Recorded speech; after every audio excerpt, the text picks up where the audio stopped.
Once upon a time the sun hung low over the village of Zondwa, casting golden streaks across the thatched rooftops. Birds chirped in the distance, and the scent of ripe mangoes and fresh earth filled the air.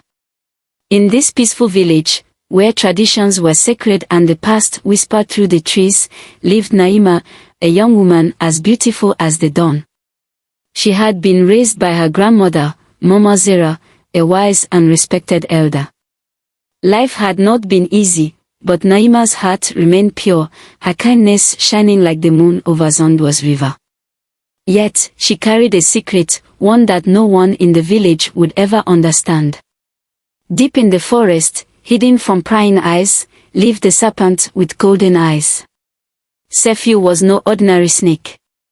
His scales shimmered like burnished bronze, and his presence carried a strange, almost divine aura. He had been with Naima since childhood, slithering to her side when she was only a girl, lost in the woods. Instead of fear, she had felt a strange connection to the creature. Over time, they became inseparable. But Zondwa feared snakes. They believed them to be cursed, bringers of misfortune and death. If anyone discovered Sefiu, they would kill him without hesitation. Mama Zera, however, knew the truth. One evening, as the fire crackled between them, she gazed at Naima with solemn eyes. "My child," she said, her voice low, "Sefiu is no ordinary snake. He is a guardian, bound to our bloodline for generations. He protects you, as he once protected your mother before you. But such gifts come with a price. Do not betray him, Naima. He is more than he seems." Naima listened but could not fully understand. How could a snake be anything more than what he was? Yet, she felt the weight of her grandmother's words in her heart. Days turned into seasons, and Naima grew into a woman of great beauty and grace. Many suitors had asked for her hand, but she had refused them all until Bashir arrived. He was a rich trader from the coast, his robes embroidered with gold, his smile warm and promising. He spoke of lands beyond the village, of riches and adventures. He was kind, gentle, and above all, he loved her. When he asked for her hand, Naima's heart wavered.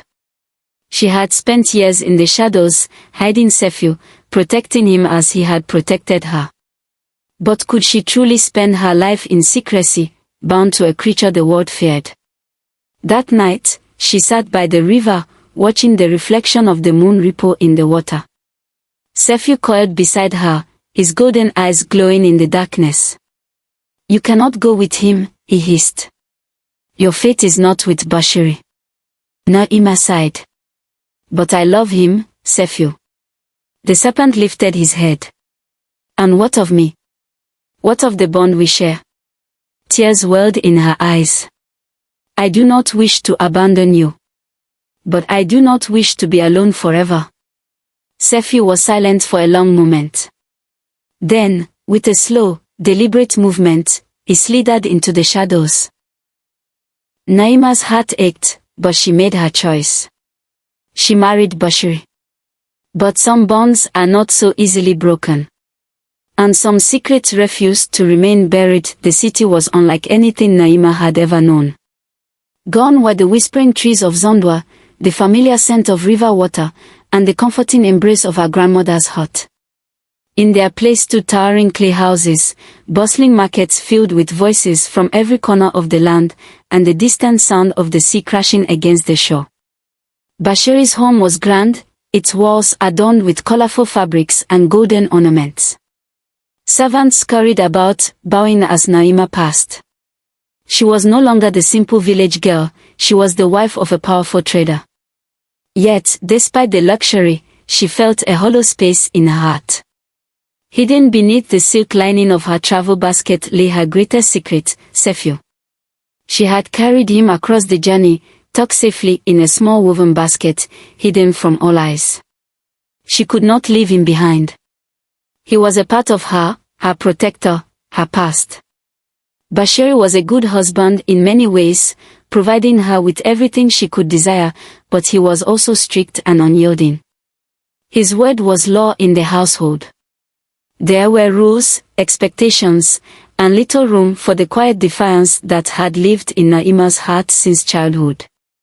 And above all, he despised snakes. "If ever I see such a cursed creature in this house," he told her one evening, "I will kill it myself." Naima smiled, nodding, even as her fingers tightened around the folds of her dress. Sefiu remained hidden, slithering in the dark corners of her chamber, emerging only when she was alone. But the city was not like the village. It had its own rhythm, its own energy, and strange things began to happen. The small patch of crops in their courtyard, which had barely taken root before her arrival, now flourished with unnatural abundance. The merchant trade thrived under Bashir's hand, his wealth growing faster than even he could explain. And then there were the dreams. Bashir began waking in the middle of the night, drenched in sweat. He spoke of whispers in the darkness, of golden eyes watching him as he slept. The scent of the forest, though miles away, seemed to creep into their chambers at night. Naima knew what it meant. Sefiu was bound to her bloodline. Wherever she went, his power followed. One fateful night, the truth could no longer remain hidden. Naima had been careless, leaving the woven basket slightly open before slipping into the bathhouse. When she returned, she found Bashir standing frozen in the center of their chamber, his face drained of all color. Before him, coiled on the silk-covered bed, was Sefiu, his golden eyes gleaming in the dim candlelight. A scream tore from Bashir's throat as he stumbled back, knocking over a tray of fruit. "What is this?" he roared. "A cursed beast in my home." Naima rushed forward, shielding Sefiu with her body. "He is not a beast," she said firmly. Bashir's eyes burned with fury. "Kill it. At once." Naima shook her head. "I will not." Bashir's hands curled into fists. "You dare defy me?" Tears welled in Naima's eyes, but her voice remained steady. "You do not understand, Bashir. Sefiu is not just a snake. He is a guardian spirit, bound to my bloodline. He has been with me since I was a child, as he was with my mother before me." Bashir's expression twisted with disbelief. "This is madness." "No," Naima whispered. "This is fate." For a long moment, there was only silence between them, thick and heavy like an approaching storm. And in the flickering candlelight, Sefiu's golden eyes glowed brighter, though Bashir's fury knew no bounds. His face twisted with rage as he seized Sefiu by the tail, yanking the serpent away from Naima's grasp. Sefiu writhed, his golden eyes flashing with something deeper than mere instinct, betrayal. "You bring curses into my home." Bashir spat, his voice shaking with both anger and fear. "Then let your cursed beast perish in the wild where it belongs." Naima screamed, reaching out, but it was too late. Bashir stormed out into the night, his heavy steps echoing in the courtyard. The guards and servants watched in silent horror as he hurled Sefiu into the tangled undergrowth beyond the city gates. Naima collapsed to her knees, grief choking her. She had never seen Sefiu afraid before. But tonight, he had looked at her not as a protector, but as something abandoned. The wind howled as if the earth itself had cried out in protest. And then, the misfortune began. By morning, the first signs were clear. Bashir's storehouses, once overflowing with rare spices, fabrics, and gold, were mysteriously emptied overnight. The traders who once bowed at his feet now turned their backs, refusing to do business with him.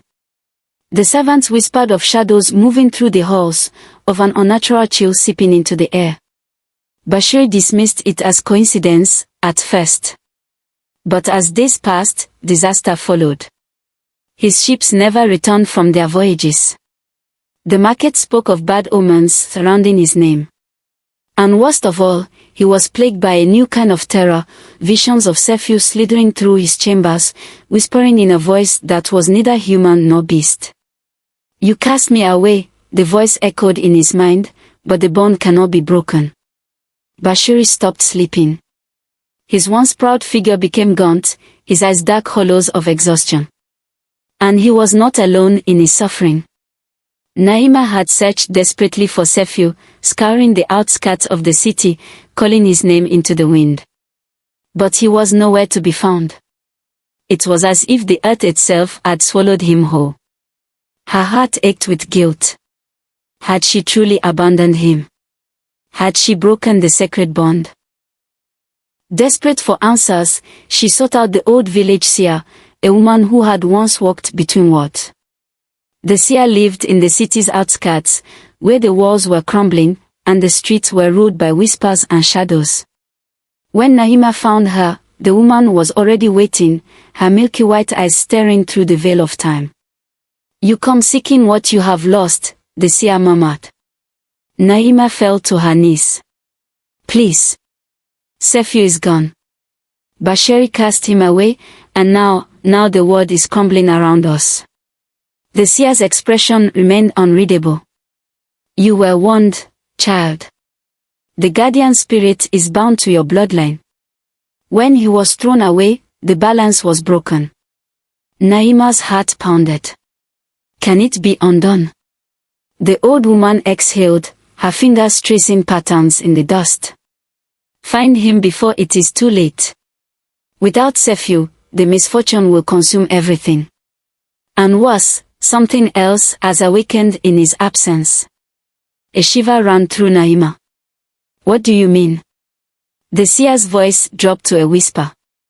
There is another presence in the dark, watching, waiting. And it is not bound by loyalty. It is bound by hunger. Naima's breath hitched. She had to find Sefiu. Before the darkness found her, the night Sefiu returned, the city held its breath. A cold wind howled through the streets, rattling doors and windows. The air was thick with the scent of rain, yet the sky remained dry. It was as if the heavens themselves had paused, waiting. Naima sat awake in the darkness, her fingers gripping the woven mat beneath her. Sleep had abandoned her days ago. Bashiri had grown distant, his once proud figure hunched beneath the weight of misfortune. The whispers followed them everywhere.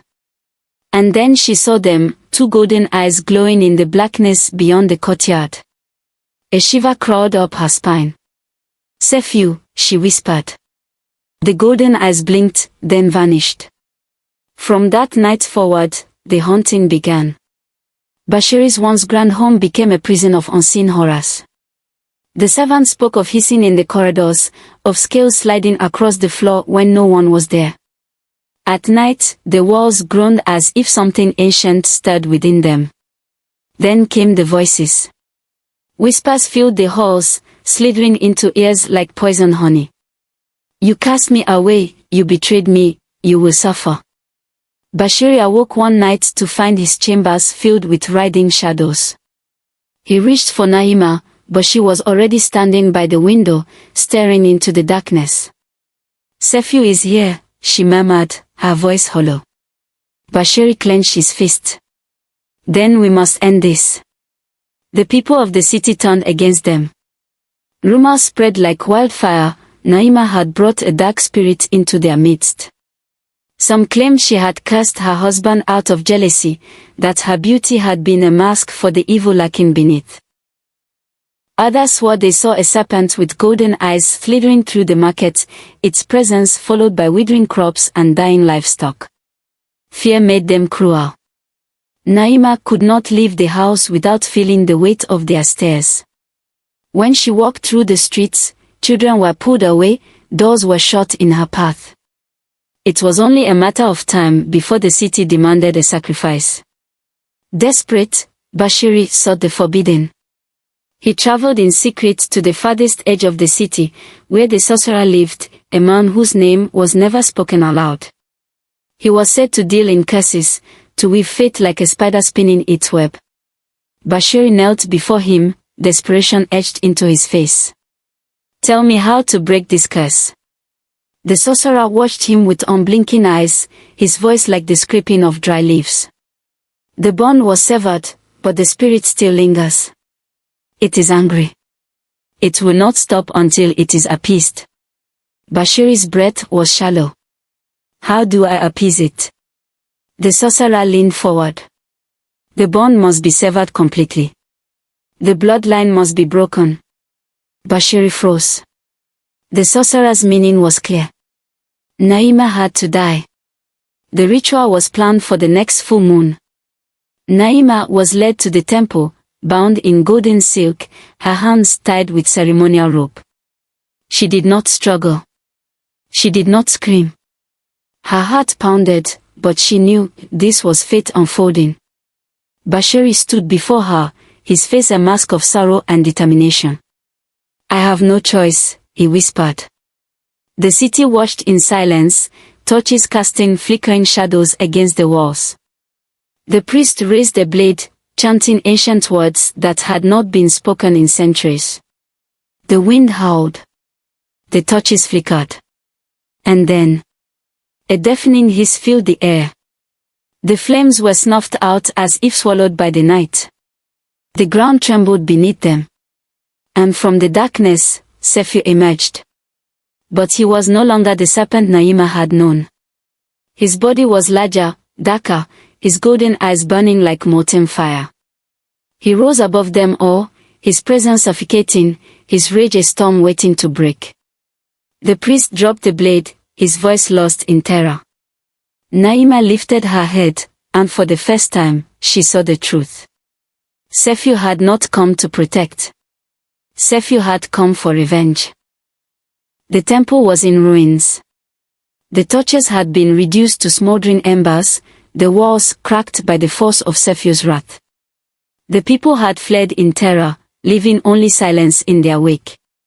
Naima lay on the cold stone floor, her wrist bruised from the ceremonial ropes that had bound her. She could barely breathe. Sefiu was gone. Bashiri had disappeared in the chaos, and the city had turned against her completely.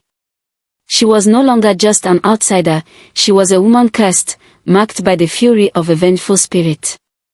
With no other choice, Naima fled. For days, she traveled barefoot across the vast lands, her body weak from hunger and exhaustion. The wind carried the scent of home, of Zondwa, the village where she had once lived in peace. When she finally arrived, the elders were already waiting. Mama Zera stood at the front, her wise eyes full of sorrow and understanding. You have returned, child, she said, her voice steady. Naima fell to her knees before them, tears streaming down her face. I have failed, she whispered. Sefiu is lost. He has become something terrible, and it is my fault. The elders exchanged glances, their faces solemn. Then the oldest among them, Elder Beo, stepped forward. You were never meant to keep Sefiu as a secret, Naima, he said. You misunderstood his purpose. He was not meant to be hidden away like a shameful burden, he is the guardian of our people. He was meant to be honored, not betrayed. Naima's breath hitched. But he was mine. I thought he belonged to me alone. Mama Zera shook her head. No, child. He belongs to all of us. And now, because of your mistake, his spirit has been consumed by rage. He is no longer the protector he once was. Naima's hands clenched into fists. Then tell me how to fix this. Please. Elder Beo nodded gravely. You must face him again. You must prove your loyalty, not just to him, but to the bond that has existed for generations. Only then can balance be restored. Naima wiped her tears, her determination hardening. Tell me what I must do. The village priestess was an old woman who lived at the edge of the sacred forest, where the air was thick with ancient magic. Her skin was wrinkled like tree bark, her eyes sharp as the stars above. You seek the sacred caves, the priestess murmured, tracing symbols into the dirt with her staff. That is where Sefiu waits. He knows you will come. He is testing you. Naima swallowed hard. And if I fail? The priestess gave her a long, unreadable look. Then there will be no redemption. For you. For him. For any of us. A heavy silence settled between them. Then the priestess reached into a woven pouch and pulled out a small vial filled with a shimmering, dark liquid. This will grant you passage beyond the veil, she said. Drink it when you reach the cave. It will reveal the truth that your eyes have been blind to for too long. Naima took the vial, holding it close to her chest. Go, the priestess said. Before it is too late. The journey to the sacred caves was treacherous. The trees whispered as she passed, their branches reaching like skeletal fingers. The air grew thick, heavy with an unseen presence. It was as if the land itself was watching her, waiting. And then she saw it. The cave loomed before her, a gaping mouth of darkness carved into the mountainside. Inside, she could hear the faint sound of something breathing. Sephi was there. Waiting. Naima took a deep breath, uncorked the vial, and drank. The liquid burned as it slid down her throat, and the world around her began to shift. The darkness inside the cave was no longer just emptiness. It was alive. And at its heart, golden eyes blazed like fire. The cave swallowed Naima in complete darkness, the air thick with an ancient presence. The deeper she walked, the more the ground trembled beneath her feet. A low, rhythmic sound filled the cavern, breathing. And then, the golden eyes appeared. They glowed like twin suns in the abyss, watching her with unreadable intensity. Sephi had changed. He was no longer the small serpent she had once cradled in her hands as a child. No longer the hidden guardian who slithered in the shadows of her chamber.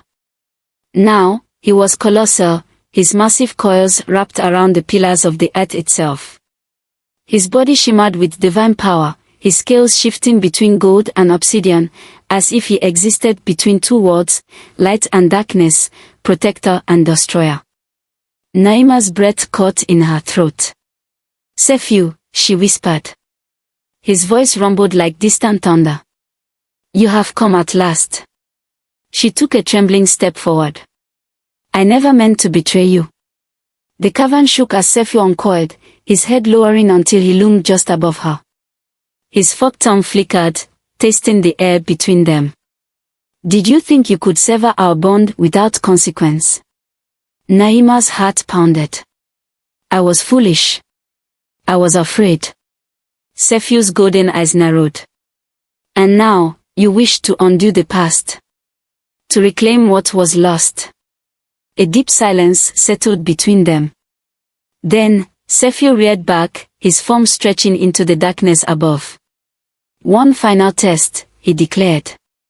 Your life, or your truth. The cave seemed to tighten around her, the walls pulsing like a living thing. If you wish to restore what was broken, Sephi continued, you must be willing to sacrifice yourself.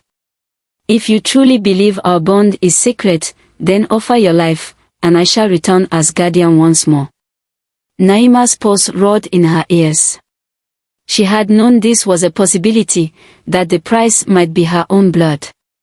Her fingers trembled as she reached for the ceremonial dagger at her waist. She lifted it to her chest. And stopped. Slowly, she let the dagger fall to the ground. Sephi hissed. You refuse. Tears welled in Naima's eyes, but her voice was firm. No. I refuse to believe that my death is the only way. The serpent remained motionless. Naima stepped closer. I do not ask for my own life, Sephi. I ask for the lives of those who will come after me. I ask for the children of Zandwa, for the people who still need your protection. If you do not return, they will suffer. You were never meant to be a curse, Sephi. You were meant to be a guardian. A silence deeper than any before settled over the cave. The golden light in Sephi's eyes flickered. Naima reached out a trembling hand. I failed you once. Let me prove my loyalty now, not with my death, but with my life. Let me be your keeper, as my ancestors were before me. For a long, aching moment, nothing happened. Then, a blinding light erupted from within Cepheus' massive form, his darkened scales shedding their vengeful hue. The power that had turned him into an avenger dissipated, replaced by something older, purer. His body shrank, coiling into a more familiar shape. The divine rage melted away, leaving behind the guardian he had always been. Naima gasped as warmth flooded the cave, the air no longer heavy with vengeance but with renewal. Cepheus' golden eyes met hers. Come once more. You have chosen wisely. Naima returned to Zandwa not as a fugitive, but as something greater, the Serpent Keeper. Her people welcomed her, no longer afraid, but honored to stand before the woman who had restored the sacred bond. They built a shrine for Cepheus, offering prayers and tributes, ensuring that the guardian spirit would never be forgotten again. As for Bashiri and the city that had turned against her, their misfortunes continued, for they had chosen greed over honor, fear over faith. Naima never looked back. Her name and Cepheus became legend, a story passed from generation to generation, a tale of loyalty, love, and the price of betrayal. And deep in the sacred caves, beneath the watchful stars, the golden-eyed serpent remained. Ever watchful. Ever waiting. The eternal guardian of the land.